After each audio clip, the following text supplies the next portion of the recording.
www.hazratfirozmemon.org۔ میرے محترم بزرگوں اور دوستوں، رمضان شریف قریب ہے۔ رمضان کی فرضیت سب کو معلوم ہے، بچپن سے سنتے ہوئے آ رہے ہیں۔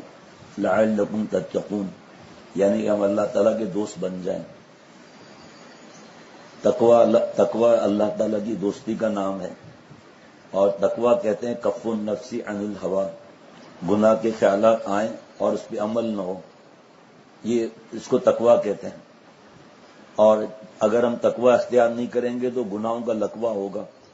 ہمارا عبادت پر تو بہت زور ہے، اور سب کو پتہ ہے اس وقت بھی اگر حرم شریف میں آپ فون کریں تو ایک آدمی کی جگہ بھی نہیں ہوگی اس وقت وہاں پر، اور جتنے دن بڑھتے جائیں گے اتنا رش بڑھتا جائے گا۔ لیکن ہم لوگ گناہوں سے کتنا بچتے ہیں، اور یہ گناہ چھوڑنے کا